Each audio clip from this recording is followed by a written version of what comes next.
जय श्री कृष्णा। राधे राधे। भक्त जनों, सावन पूर्णिमा के सभी को हार्दिक शुभकामनाएं करती हूँ।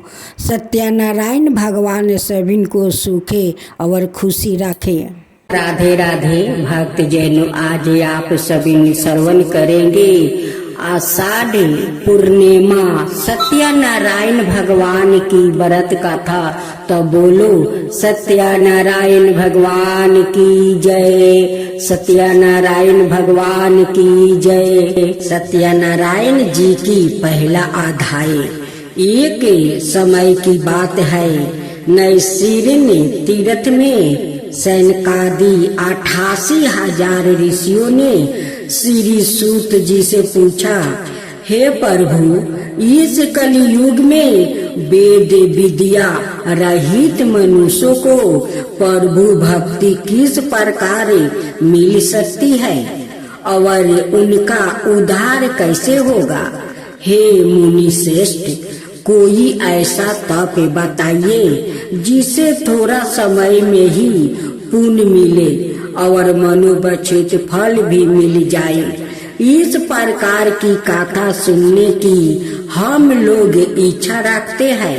सभी शास्त्रों के गाता सूत जी बोले, हे वैष्णवों, मैं पूज्या आप सभी ने प्राणियों के हित की बात पूछी है, इसलिए मैं एक ऐसा श्रेष्ठ और व्रत के बारे में आप लोग को जरूर बताऊंगा, जिसके बारे में नारद जी ने लक्ष्मी नारायण जी से पूछा था और लक्ष्मीपति श्री हरि ने नारद जी से कहा था, अब आप भी इसे सुनिए।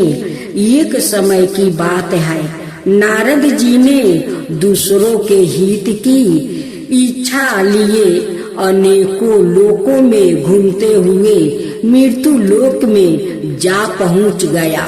वहां उन्होंने अनेक योनियों में जन्मे सभी मनुष्यों को अपने कर्मों के अनुसार पीड़ा झेलता हुआ देखा। उनका दुख देखकर नारद जी सोचने लगे कि ऐसा क्या किया जाए जिससे निश्चय रूप से मानव के दुखों का अंत हो जाए। इसी विचार पर मनन करते हुए वो विष्णु लोक में गया। वहाँ वो नारायण की स्तुति करने लगे और बोले, हे भगवान, आप अत्यंत शक्ति से प्रसन्न हैं। निर्गुणों स्वरूप सृष्टि के कारण भक्तों के दुखों को दूर करने वाले हैं। आपको मेरा प्रणाम है। नारद जी की स्तुति सुनी विष्णु भगवान बोले, मुनि श्रेष्ठ, आपके मन में क्या बात है, उसे निसंकोच कहो। इस पर नारद मुनि बोले कि मृत्यु लोक में अनेक योनियों में जन्मे मनुष्यों अपने कर्मों के द्वारे अनेकों दुख से दुखी हो रहे हैं। हे प्रभु, आप तो यह बताइए कि वो मनुष्य थोड़े प्रयास से ही अपने दुखों से कैसे छुटकारा पा सकते हैं? तब श्री हरि बोले, हे नारद, मनुष्यों की भलाई के लिए तुमने बहुत उत्तम प्रश्न पूछा है। स्वर्ग लोग और मृत्यु लोक दोनों में एक दुर्लभ उत्तम व्रत है जो पुण्य देने वाला है। आज प्रेम वश होकर मैं उसे तुमसे कहता हूँ। श्री सत्यनारायण भगवान का व्रत अच्छी तरह विधि पूर्वक करके मनुष्य तुरंत ही यहाँ सुख भोग करे मरने पर मोक्ष पाता है। श्री हरि के वचन सुने नारद जी बोले कि उस व्रत का फल क्या है प्रभु, और उसका विधान क्या है? यह व्रत किसने किया था? इस व्रत को किस दिन करना चाहिए? आप सब कुछ विस्तार से बताइए। नारद की बात सुनकर फिर श्री हरि बोले, दुख और शोक को दूर करने वाला यह सभी स्थानों पर विजय दिलाने वाला है। मानव को भक्ति और श्रद्धा के साथ शाम को श्री सत्यनारायण की पूजा धर्म परायण होकर ब्राह्मणों और बंधुओं के साथ करने से साथ ही यथाशक्ति अनुसार भक्ति भाव से भगवान का भोग लगाए, आरती गाए और ब्राह्मणों सहित बंधुओं को भी भोजन कराए। उसके बाद सवाए भोजन करे, कीर्तन भजन के साथ भगवान की भक्ति में लीन हो जाए। इस तरह से सत्यनारायण भगवान का यह व्रत करने पर मनुष्य की सारी इच्छाएं निश्चित रूप से पूरी होती है। इस कली काल अर्थ कलयुग में मृत्यु लोक में मोक्ष का यही एक सरल उपाय बताया गया है। श्रीमंद नारायण नारायण नारायण भज मन नारायण नारायण नारायण भज मन नारायण नारायण नारायण।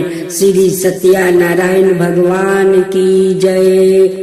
अब दूसरा अध्याय।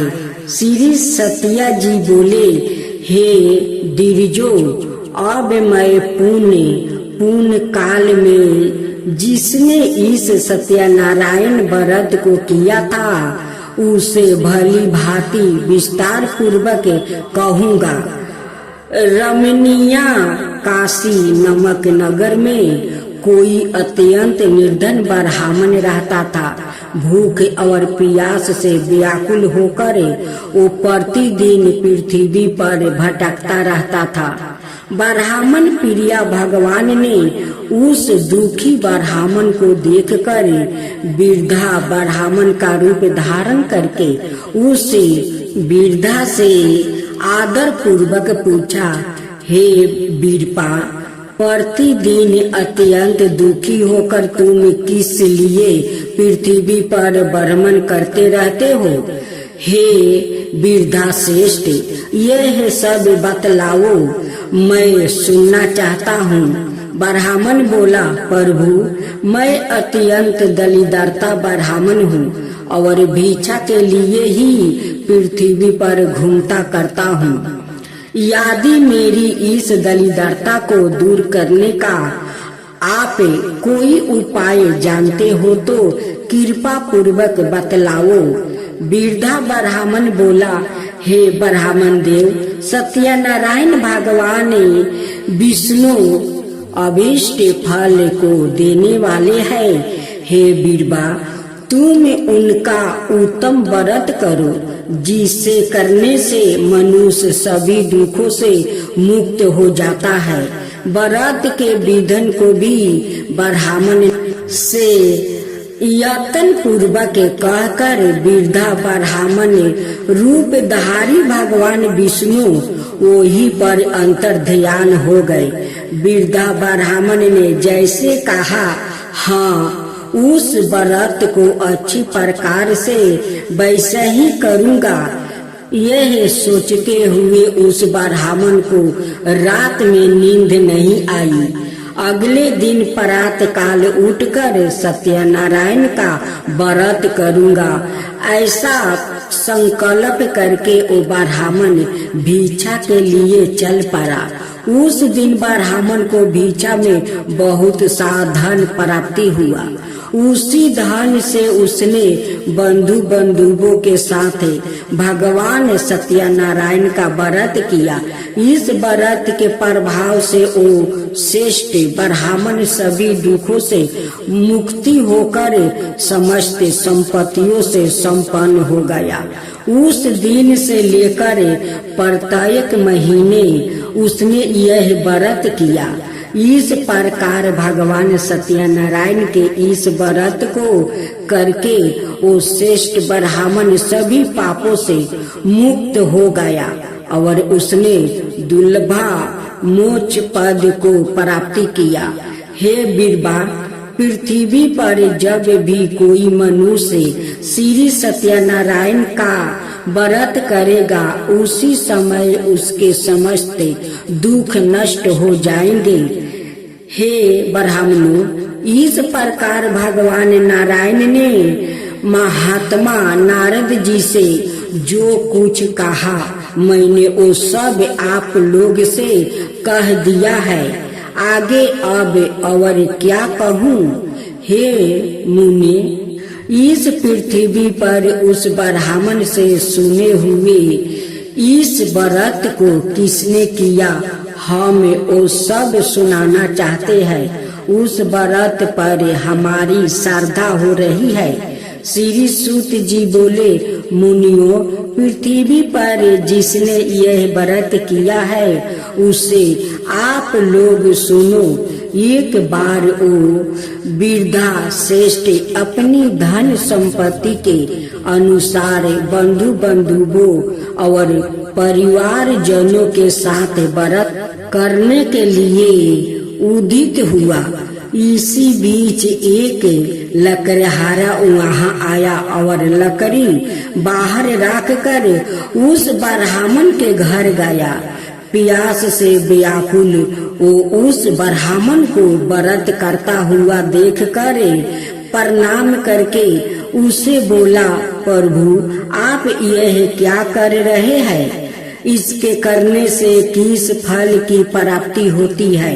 विस्तार पूर्वक मुझसे कहिए।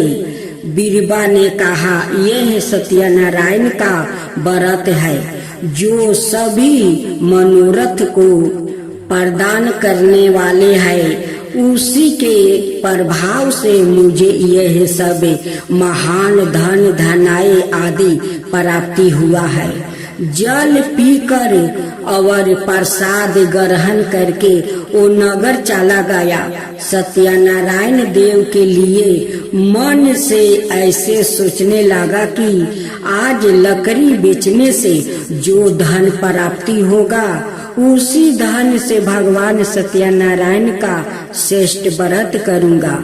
इस प्रकार मन में चिंतन करता हुआ लकड़ी को मस्तक पर रख कर उस सुंदर नगर में गया जहाँ धनी लोग रहते थे। उस दिन उसने लकड़ी का दोगुना मूल्य प्राप्ति किया। इसके बाद प्रसन्न हृदय होकर वो पके हुए केले का फल, शक्करा, घी, दूध और गेहूं का चूरन सवाए मात्रा में लेकर अपने घर आया। तत्पश्चात उसने अपने बंधुओं को बुलाकर विधि विधान से भगवान श्री सत्यनारायण का व्रत किया। उस व्रत के प्रभाव से वो धन पुत्र से संपन्न हो गया और इस लोक में अनेक सुखों का भोग कर अंत में सतपुरी अर्थात वैकुंठ लोग चला गया। श्री मनन नारायण नारायण नारायण भज मन नारायण नारायण नारायण भज मन नारायण नारायण नारायण। श्री सत्यनारायण भगवान की जय। सत्यनारायण भगवान की तीसरा अध्याय। सूत जी बोले, हे श्रेष्ठ मुनियों, अब आगे की कथा कहता हूँ। पहले समय में उल्लेख मुख नाम का एक विद्वान राजा था। वो सत्य भक्त का जितेंद्रिया था। प्रतिदिन देव स्थानों पर जाता और निर्धनों को धन देकर उनके कष्ट दूर करता था। उसकी पत्नी कमल के समान मुख वाली और सती साध्वी थी। भद्रशिला नदी के तट पर उन्हें दोनों ने श्री सत्यनारायण भगवान का व्रत किया। उसी समय साधु नाम का एक वैश्या आया। उसके पास व्यापार करने के लिए बहुत सा धन भी था। राजा को व्रत करते देखकर वो विनय के साथ पूछने लगा, हे राजन, भक्ति भाव से पूर्ण होकर आप यह क्या कर रहे हैं? मैंने सुनने की इच्छा रखता हूँ, तो आप कृपा करके मुझे बताइए। राजा बोला, मैं अपने बंधुओं के साथ पुत्रादि की प्राप्ति के लिए श्री सत्यनारायण भगवान का व्रत और पूजन कर रहा हूँ। राजा के वचन सुन साधु आदर से बोला, हे राजन, मुझे इस व्रत का सारा विधान कहिए, मैं भी इस व्रत को करूँगा। मेरी भी संतान नहीं है और इस व्रत को करने से निश्चित रूप से मुझे संतान की प्राप्ति होगी। राजा से व्रत का सारा विधान सुने व्यापार से निश्चिंत हो वो अपने घर गया। साधु ने अपनी पत्नी को संतान देने वाले इस व्रत का वर्णन कह सुनाया और कहा कि जब मेरी संतान होगी तब मैं इस व्रत को करूँगा। साधु ने इस तरह के वचन अपनी पत्नी लीलावती से कहे। एक दिन लीलावती पति के साथ आनंदित हो सांसारिक धर्म में परिवृत होकर सत्यनारायण भगवान की कृपा से गर्भवती हो गई। 10वें महीने में उसके गर्भ से एक सुंदर कन्या ने जन्म लिया। माता पिता ने अपनी कन्या का नाम कालावती रखा। एक दिन कालावती के माँ लीलावती ने अपने पति को याद दिलाई कि अपने सत्यनारायण भगवान के जिस प्रकार को करने का संकल्प किया था उसे करने का समय आ गया है। आप इस व्रत को करिए। साधु बोला कि हे प्रिया, इस व्रत को मैं उसके विवाह पर करूँगा। इस प्रकार अपनी पत्नी को आश्वासन देकर वो नगर को चला गया। साधु ने एक बार नगर में अपनी कन्या को सखियों के साथ देखा तो उसने लगा कि उसकी कन्या अब विवाह योग्य हो गई है और उसने कन्या के योग वर ढूंढना शुरू कर दिया। एक दिन साधु की बात को ध्यान में रखते हुए एक नगर में पहुंच गया और वहां देखभाल कर लड़की के सुयोग्य मानिक पुत्र को ले आया। सुयोग्य लड़के को देखे साधु ने बंधुओं को बुलाकर अपनी पुत्री का विवाह करवा दिया। लेकिन दुर्भाग्य की बात ये कि साधु ने अभी भी श्री सत्यनारायण भगवान का व्रत नहीं किया। इस पर श्री सत्यनारायण भगवान क्रोधित हो गया और श्राप दिया। अपने कार्य में कुशल साधु विनय जम्हाई को लेकर समुन्दर के पास स्थित होकर रतन सारपुर नगर में गया। वहां जाकर दामाद ससुर दोनों मिलकर चंद्रकेतु राजा के नगर में व्यापार करने लगा। एक दिन भगवान सत्यनारायण की माया से एक चोर राजा का धन चुराकर भाग रहा था। उसने राजा के सिपाहियों को अपना पीछा करते हुए देखकर चुराया हुआ धन वहां रख दिया जहां साधु अपने जमाई के साथ ठहरा हुआ था। राजा के सिपाहियों ने साधु वेश्या के पास राजा का धन पड़ा देखा तो वो ससुर जमाई दोनों को बांध कर प्रसन्नता से राजा के पास ले गया और कहा कि उन दोनों चोरों हम पकड़ लाए हैं।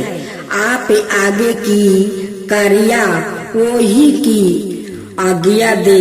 राजा की आज्ञा से उन दोनों को कठिन करवास में डाल दिया गया और उनका सारा धन भी उनसे छीन लिया गया। श्री सत्यनारायण भगवान से शराप से साधु की पत्नी भी बहुत दुखी हुई। घर में जो धन रखा था उसे चोर चोरा ले गया। शारीरिक और मानसिक पीड़ा, वो भूख प्यास से अति दुखी हो अन्न की चिंता में कालावती के ब्राह्मण के घर गई। वहाँ उसने श्री सत्यनारायण भगवान का व्रत होते हुए देखा। फिर कथा भी सुनी। वो प्रसाद ग्रहण कर वो रात को घर वापस आई। माता के कालावती से पूछा कि हे पुत्री, अब तक तुम कहाँ थी? तेरे मन में क्या है? कालावती ने अपनी माता से कहा, हे माता, मैंने एक ब्राह्मण के घर में श्री सत्यनारायण भगवान का व्रत देखा है। कन्या के वचन सुन लीलावती भगवान के पूजन की तैयारी करने लगी। लीलावती ने परिवार ओ बंधुओं सहित सत्यनारायण भगवान का पूजन किया और उनसे वर मांगा कि मेरे पति और जमाई शीघ्र घर आ जाए। साथ ही यह भी प्रार्थना की कि हम सब का अपराध क्षमा करें। श्री सत्यनारायण भगवान इस व्रत से संतोष हो गया और राजा चंद्रकेतु को सपने में दर्शन देकर कहा कि हे राजन, तुम उन दोनों वेश्या को छोड़ दो और तुमने उनका जो धन लिया है उसे वापस कर दो। अगर ऐसा नहीं किया तो मैं तुम्हारा धन, राज्य ओ संतान सभी को नष्ट कर दूंगा। राजा को यह सब कहकर वो अंतर्ध्यान हो गया। प्रात काल सभा में राजा ने अपना सपना सुनाया। फिर बोले कि उन दोनों को कैद से मुक्त कर दो, सभा में लाओ। दोनों ने आते ही राजा को प्रणाम किया। राजा बोला, महानुभाव, भाग्यवश ऐसा कठिन दुख तुम्हें प्राप्ति हुआ है, लेकिन अब तुम्हें कोई भय नहीं है। ऐसा कह राजा ने उन दोनों को नए वस्तु भूषण भी पहनाया और जितना धन उनका लिया था उससे दोगुना धन वापस कर दिया। दोनों वेश्या अपने घर को चल दी। श्रीमंद नारायण नारायण नारायण, भज मन नारायण नारायण नारायण, भज मन नारायण नारायण नारायण। श्री सत्यनारायण भगवान की जय। सत्यनारायण भगवान की चौथा अध्याय। सूत जी बोले, साधु विनय मंगल चरण करे और ब्राह्मणों को धन देकर अपने नगर के लिए चल पड़ा। साधु के कुछ दूर जाने पर भगवान सत्यनारायण की उसकी सत्यता की परीक्षा के विषय में जिज्ञासा हुई। साधुओं, तुम्हारी नाव में क्या भारा है? तब धन के मद में चूर दोनों अवहेलना पूर्वक हंसते हुए कहा, डंडी, क्यों पूछ रहे हो? क्या कुछ धन लेने की इच्छा है?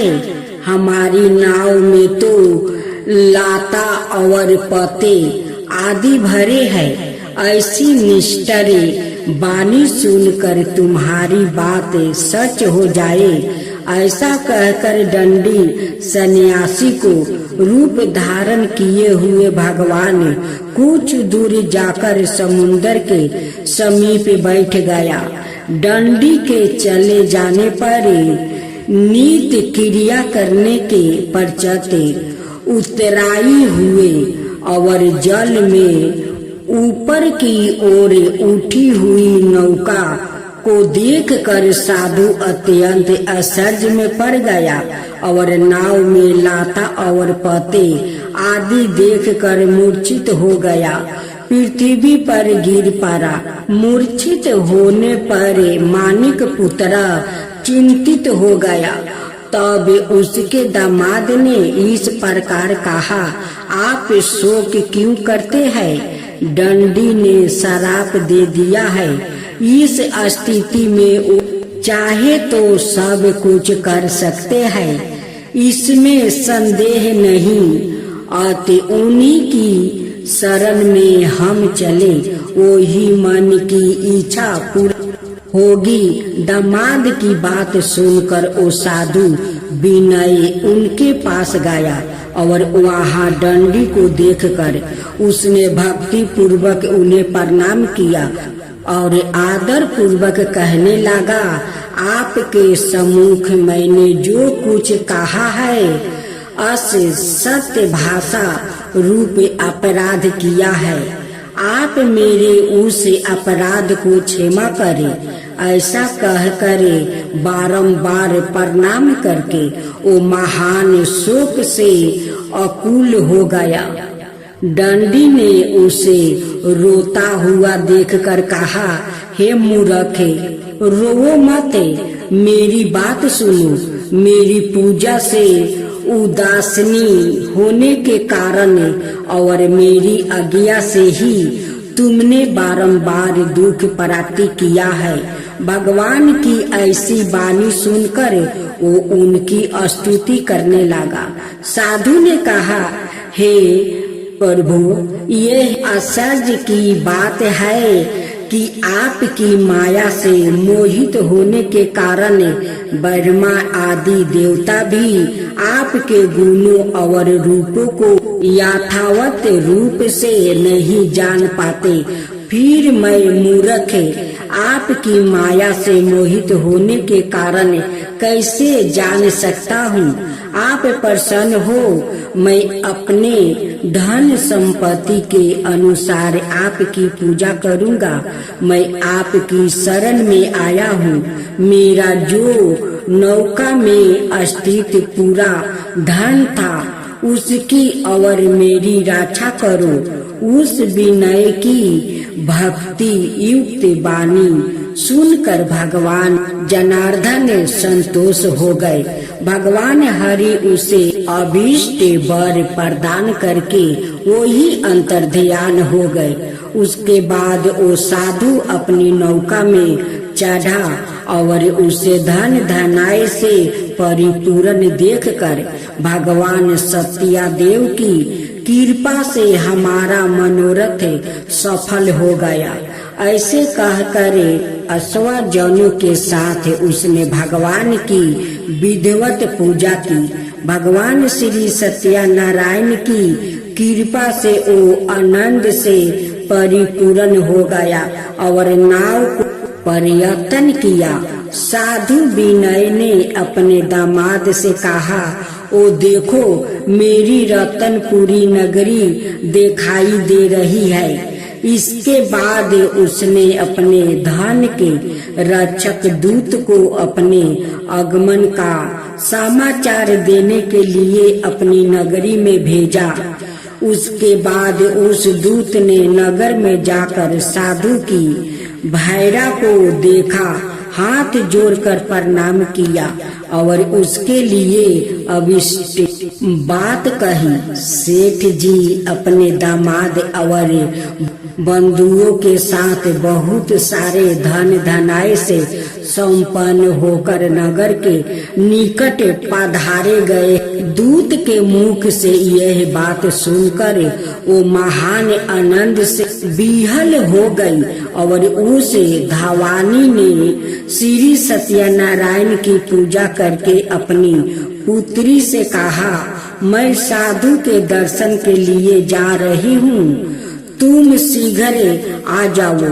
माता का ऐसा वचन सुनकर व्रत को समाप्त करके प्रसाद का परित्याग करके ओ कालावती भी अपने पति का दर्शन करने के लिए वो चल पड़ी। इससे भगवान सत्यनारायण रूठ हो गए और उन्हें उसके पति को और नौका को धन के साथ हरण करके जल में डुबा दिया। इसके बाद कालावती कन्या अपने पति को ना देखकर महान शोक से रोदन करती हुई पृथ्वी पर गिर पड़ी। नाव का अदृश्य हुआ देखकर कन्या को अत्यंत दुखी देखे भयभीत मन से साधु विनय से सोचा, यह क्या आश्चर्य हो गया। नाव का संचालन करने वाले भी सभी चिंतित हो। तदंतर ओ लीलावती भी कन्या को देखकर विहल हो गई और अत्यंत दुख से विलाप करती हुई अपने पति से इस प्रकार बोली, अभी अभी नौका के साथ वो कैसे अलोपित हो गया। ना जाने किस देवता की उपेक्षा से वो नौका हरण कर ली गई है, अथवा श्री सत्यनारायण का महात्मा कौन जान सकता है। ऐसा कहकर अश्वजनों के साथ विलाप करने लगी और कालावती कन्या को गोद में लेकर रोने लगी। कालावती कन्या भी अपने पति के नष्ट हो जाने पर दुखी हो गई और पति पटुका लेकर उनका अनुगमन करने के लिए उसने मन में निश्चय किया। कन्या के इस प्रकार के आचरण को देखे भैरा सहित ओ धर्मात्मा साधु विनय अत्यंत शोक संताप हो गया और सोचने लगा, यह तो भगवान सत्यनारायण ने यह अपहरण किया है, अथवा हम सभी भगवान सत्यादेव की माया से मोहित हो गया है। अपनी धन शक्ति के अनुसार मैं भगवान श्री सत्यनारायण की पूजा करूंगा। सभी को बुलाकर इस प्रकार कहकर उसने अपने मन की इच्छा प्रकट की और बारंबार भगवान सत्यादेव को दंडवत प्रणाम किया। इससे दिनों के परिपालक भगवान सत्यादेव प्रसन्न हो गए। भक्त वत्सल भगवान ने कृपा पूर्वक कहा, तुम्हारी कन्या प्रसाद छोड़कर अपने पति को देखने चली आई है। निश्चय ही इसी कारण उसका पति अदृश्य हो गया है। यदि घर जाकर प्रसाद ग्रहण करके वो पुण्य आए।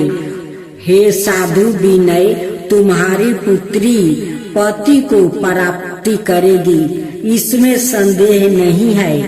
कन्या कालावती भी आकाश मंडल से ऐसी वाणी सुनकर शीघ्र ही घर गई और उसे प्रसाद ग्रहण किया। पुण्य आकर अश्वजनों और अपने पति को देखा।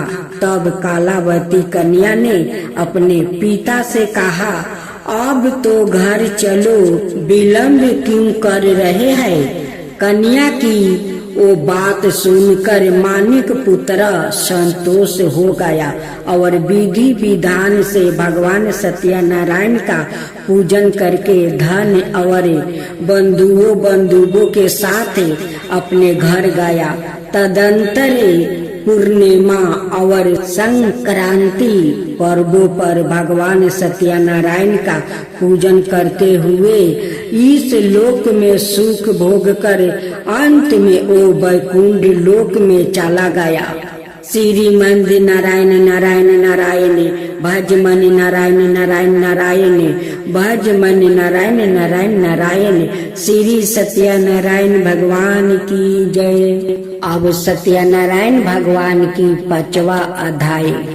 श्री सूत जी बोले, श्रेष्ठ मुनियों, अब इसके बाद 5वां कथा कहूँगा, आप लोग सुनो। अपनी प्रजा का पालन करने में तत्पर तंग ध्वज नामक एक राजा था। उसने सत्यदेव के प्रसाद का परित्याग करके दुख प्राप्ति किया। एक बार वो वन में जाकर वहाँ बहुत से पशुओं का मार कर बट वृक्ष के नीचे आया। वहाँ उसने देखा कि गोपगण बंधु बंधुओं के साथ संतोष होकर भक्ति पूर्वक भगवान सत्यादेव की पूजा कर रहे हैं। राजा यह देखकर भी हंकार बस ना तो वहाँ गया और ना उसे भगवान सत्यनारायण को प्रणाम किया। पूजन के बाद सभी गोपगण भगवान का प्रसाद राजा के समीप रख कर वहाँ से लौट आया और इच्छा अनुसार उन सभी ने भगवान का प्रसाद ग्रहण किया। इधर राजा को प्रसाद का परित्याग करने से बहुत दुख हुआ। उसका संपूर्ण धन धनाए और सभी 100 पुत्र नष्ट हो गया। राजा ने मन में यह निश्चय किया कि अवश्य ही भगवान सत्यनारायण ने हमारा नाश कर दिया है, इसलिए मुझे वहाँ जाना चाहिए जहाँ श्री सत्यनारायण का पूजन हो रहा था। ऐसा मन में निश्चय करके वो राजा गोपगणों के समीप गया और उसने गोपगणों के साथ भक्ति श्रद्धा से युक्त होकर विधि पूर्वक भगवान सत्यादेव की पूजा की। भगवान सत्यादेव की कृपा से वो पूर्ण धन और पुत्र से संपन्न हो गया और इस लोक में सभी सुखों का भोग कर अंत में सत्यापुर वैकुंठ लोक में प्राप्ति हुआ। श्री सूत जी कहते हैं, जो व्याकृत इस परम दुर्लभ श्री सत्यनारायण के व्रत को करता है और पुण्यमयी और फल दायिनी भगवान की गाथा को भक्ति युक्त होकर सुनता है, उसे भगवान सत्यनारायण की कृपा से धन धनाए आदि की प्राप्ति होती है। दलिद्रता धनवान हो जाता है, बंधन में पारा हुआ बंधन से मुक्त हो जाता है, डारा हुआ व्याकृत भय मुक्त हो जाता है। यह सत्य बात है, इसमें संदेह नहीं। इस लोक में उस शीत फलों का भोग प्राप्ति करके अंत में सत्य पूरे वैकुंठ लोक में जाता है। हे ब्राह्मणों, इस प्रकार मैंने आप लोगों से भगवान सत्यनारायण के व्रत को कहा है, जिसे करके मनुष्य सभी दुखों से मुक्त हो जाता है। कलयुग में तो भगवान सत्यादेव की पूजा विशेष फल प्रदान करने वाली है। भगवान विष्णु को ही कुछ लोग कल, कुछ लोग सत्य, कोई ईश और कोई सत्यदेव और दूसरे लोग सत्यनारायण नाम से कहेंगे। इनके रूप धारण करके भगवान सत्यनारायण सभी का मनोरथ सिद्ध करते हैं। कलयुग में संतान भगवान विष्णु ही सत्य व्रत रूप धारण करके सभी का मनोरथ पूर्ण करने वाले होंगे। हे श्रेष्ठ मुनियों, जो व्याकृत नृत्य भगवान सत्यनारायण की इस व्रत का गाथा को पढ़ता है, सुनता है, भगवान सत्यनारायण की कृपा से उसके सभी पाप नष्ट हो जाए। हे मुनीश्वरे, पूर्व काल में जिन लोग ने भगवान सत्यनारायण का व्रत किया था, उसके अगले जन्म का वृत्तांत कहता हूँ, आप लोग सुनो। महान प्रयाग संपन्न संत नंद नाम के ब्राह्मण सत्यनारायण व्रत करने के प्रभाव से दूसरे जन्म में सुदामा नाम का ब्राह्मण हुआ और उस जन्म में भगवान श्री कृष्णा का ध्यान करके उन्होंने क्षेमा प्राप्ति किया। लकरहा भीला गुहो का राजा हुआ और अगले जन्म में उसने भगवान श्री राम की सेवा करके क्षेमा प्राप्ति किया। महाराज उल्लेख मुख दूसरे जन्म में राजा दशरथ हुआ, जिन्होंने श्री रंगनाथ जी की पूजा करके अंत में वैकुंठ प्राप्ति किया। इसी प्रकार धर्मी के और सत्याव्रती साधु पिछले जन्म के सत्य व्रत के प्रभाव से दूसरे जन्म में मूर्धध्वज नामक राजा हुआ। उसने आरे से चीर कर अपने पुत्र की अधिदेह भगवान विष्णु को अर्पित कर मोक्ष प्राप्ति किया। महाराज तुंगध्वज जन्मांतर में सवाए शंभु मनु हुआ और भगवत संबंधी संपूर्ण कार्य का अनुष्ठान करके वैकुंठ लोक को प्राप्ति हुआ। जो गोपगण थे वो सब जन्मांतर में प्रजा मंडल में निवास करने वाले गोप हुआ और सभी राक्षसों का संहार करके उन्होंने भी भगवान का समर्थ धाम गोलक प्राप्ति किया। इस प्रकार श्री स्कंद पुराण के अंतर्गत रेवा खंड में श्री सत्यनारायण व्रत कथा का यह 5वां अध्याय पूरा। श्री मनन नारायण नारायण नारायण भज मन नारायण नारायण नारायण भज मन नारायण नारायण नारायण। श्री सत्यनारायण भगवान की जय।